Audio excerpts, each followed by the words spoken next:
Rebonjour, comment allez-vous aujourd'hui? Bien, j'espère. Moi, je vais très bien. Et j'en profite pour faire une suite sur la vidéo que j'ai fait hier.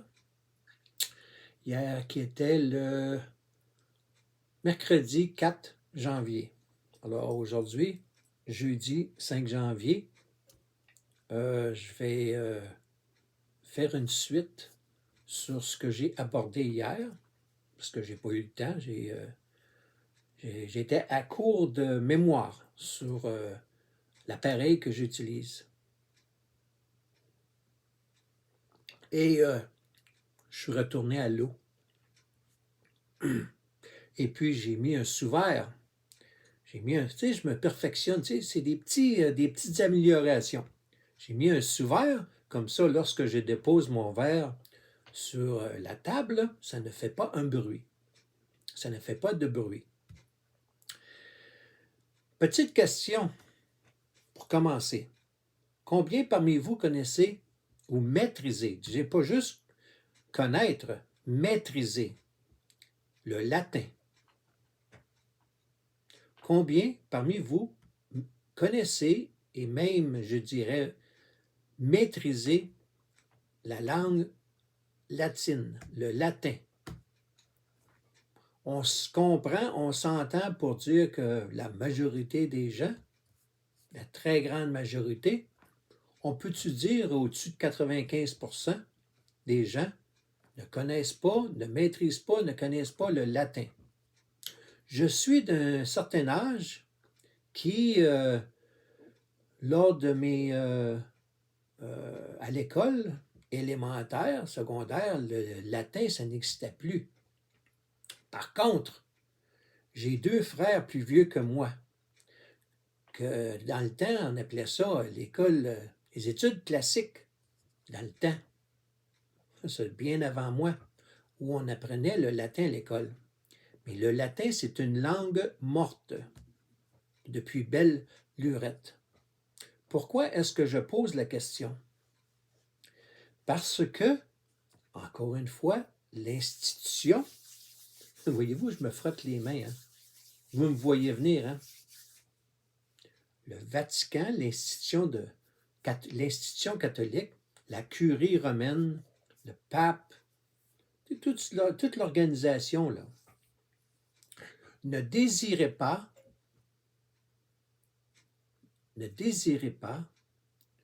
que les gens puissent avoir une Bible et puissent se procurer une Bible. Et ils gardaient cela seulement en latin. Hein? Puis là, je vais éviter d'aller dans les détails avec la Vulgate, puis les écritures en grec, en hébreu et tout cela. Vous aurez l'occasion de faire vos propres recherches. Mais c'était limité à ceux qui avaient été autorisés par Vatican de prêcher, de lire la Bible. Donc, les curés, les prêtres, tout cela. Donc, c'était limité à un certain nombre d'individus. Mais monsieur, madame, tout le monde, là, ne pouvait pas se procurer une Bible. Hein? Et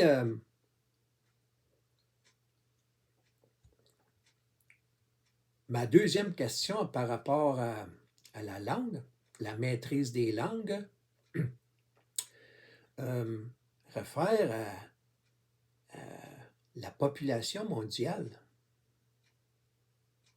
Combien de langues, combien d'ethnies et de langues différentes existent-ils sur la planète?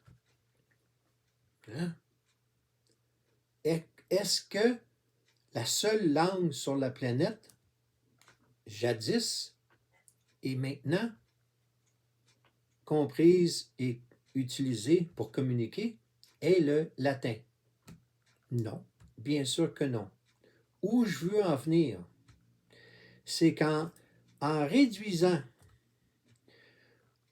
la traduction des Saintes Écritures dans une langue unique, que ce soit dans la Vulgate, que ce soit en latin, ça réduisait la, la Bible à être lue et diffusée à l'ensemble des gens à travers la planète. Donc, en d'autres mots, c'est une façon de garder le contrôle. Pas pire, hein? C'est intelligent, hein? Gardons le contrôle sur ce que la Bible, on lui fait dire, ou elle dit, ou on lui fait dire. Ça, c'est mon introduction. Maintenant, je veux vous présenter quelqu'un du nom de William Tyndale. William Tyndale. Je vais vous montrer comment ça s'appelle, là. Je vais vous montrer comment ça s'appelle, son nom, là. J'ai écrit une petite note à côté. Tenez. Regardez, là. William Tyndale. Puis je me suis mis une petite note en haut, écrit au plomb. Je ne sais pas si vous avez remarqué. C'est écrit Inquisition. Oh! Inquisition! Vous savez, au début du vidéo, je vous ai dit que j'étais pour vous... que je ferais suite aux vidéos d'hier où j'ai effleuré le sujet d'un des scandales de l'Église catholique qui était l'Inquisition. Alors, je vais vous présenter cet individu-là, William Tyndale, et la raison pour laquelle on devrait le remercier. Je vais simplement lire. C'est un document que j'ai imprimé. C'est pas moi qui l'ai pondu, là. C'est un document qui existe, que vous pouvez trouver. Faites vos propres recherches en ligne. Mais je vais vous donner les grandes lignes. OK? Alors, voici. Je vais lire parce que je ne veux pas me faire couper. Alors, William Tyndale, qui est né dans le Gloucestershire, aux environs des années 1494. C'est pas trop exact.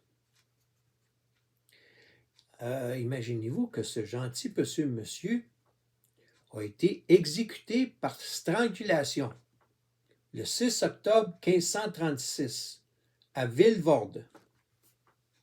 Par qui? Qui l'aurait exécuté? Ça s'en vient. Je garde ça comme dessert. Alors, M. Tyndale était un protestant anglais. Oh, un protestant, ça doit être un méchant, ça. C'est pas un catholique, ça doit être un méchant garçon, ça. C'est un protestant. Oh, ils sont méchants, les protestants. Alors, c'est un protestant, et c'était, au passé, là, c'était un protestant anglais connu comme le premier traducteur du Nouveau Testament. Oh, intéressant.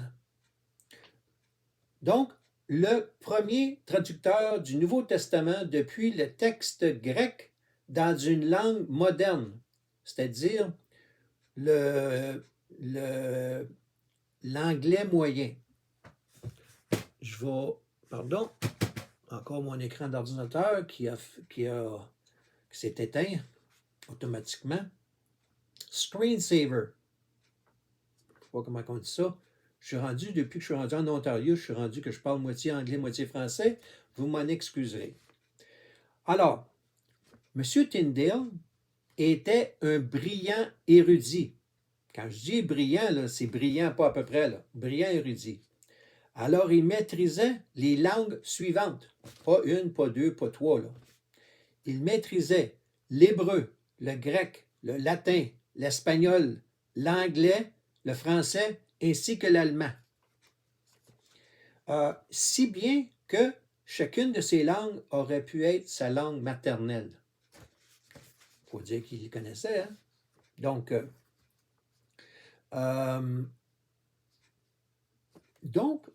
ce monsieur,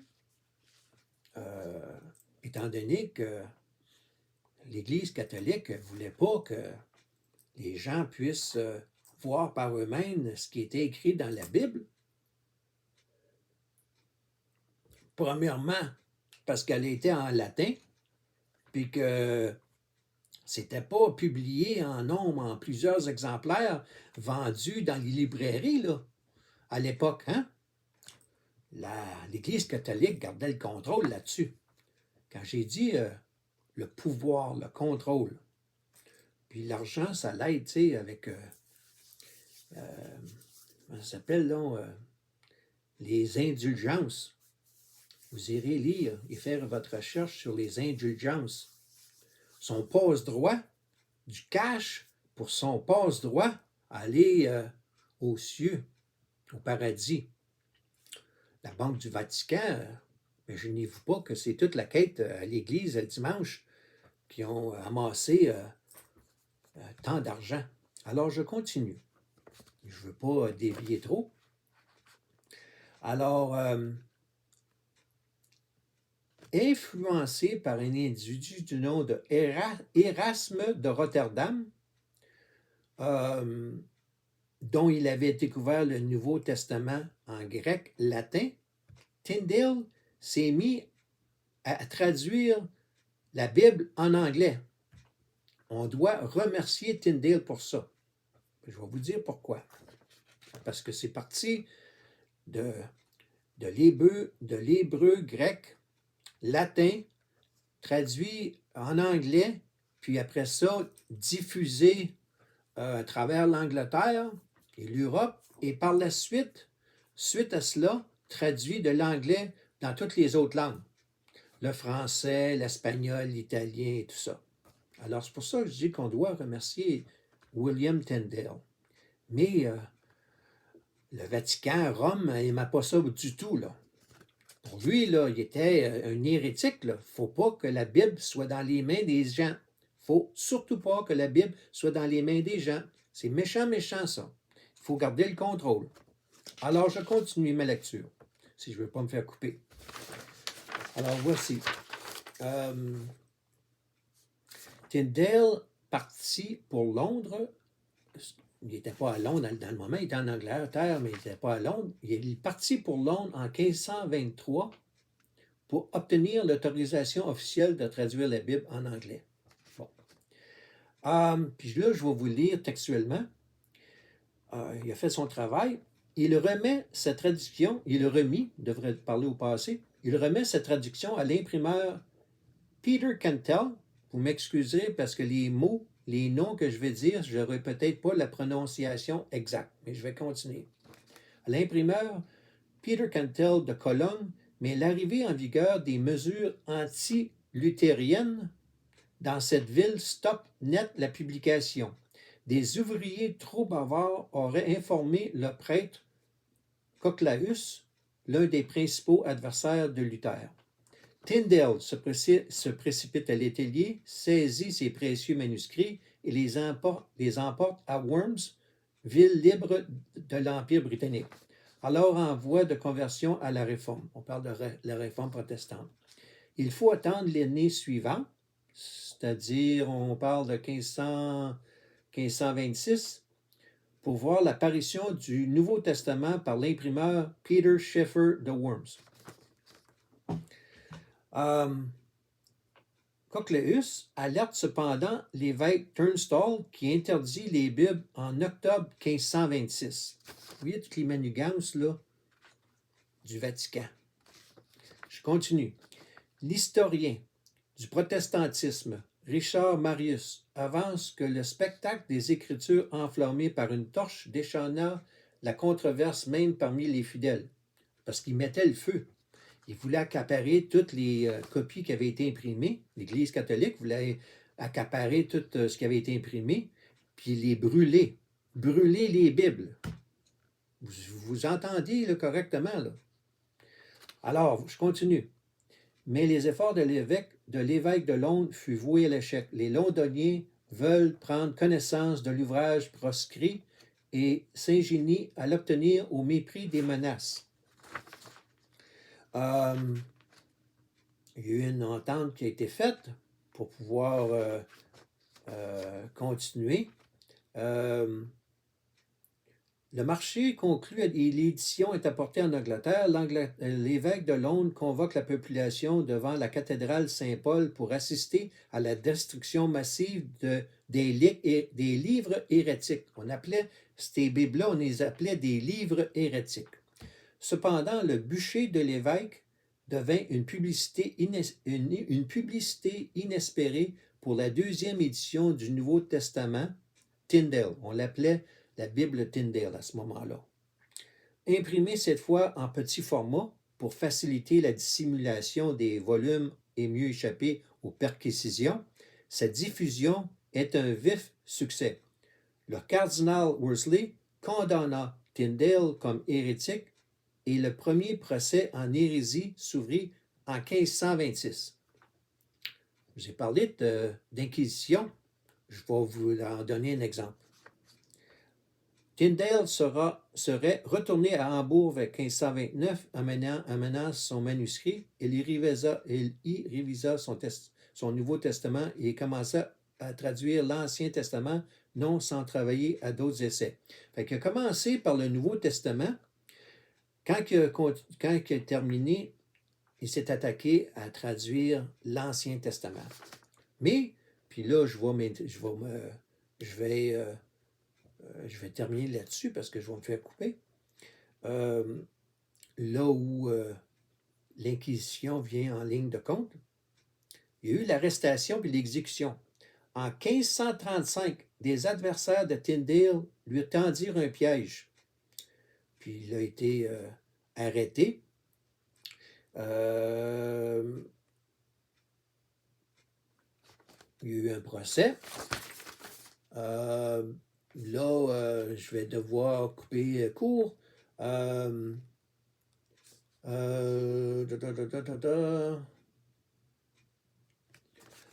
Alors, il a fait une requête, et puis auprès de... l'inquisitateur Jacques Latomus siégeait à son procès. Il joue un rôle important, un rôle prépondérant pour le faire condamner pour hérésie et exécuter par le bras séculier de l'empereur Charles V. Il a contribué, entre autres, puis je vais terminer là-dessus, William Tyndale, en plus de traduire la Bible, il a permis l'enrichissement de la langue anglaise. Parce qu'il y avait dans le temps l'anglo-normand, qui est une langue plus relevée, à l'anglais courant, langue alors jugée vulgaire, maladroite et roturière. Donc, il a permis l'acte de naissance de l'anglais moderne naissant, langue qui sera la langue de Shakespeare et des grands auteurs de l'ère élisabéthaine.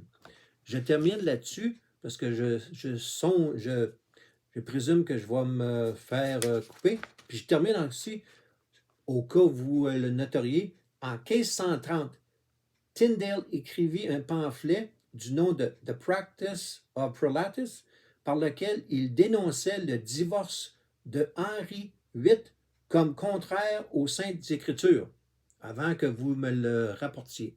Merci, bonne journée.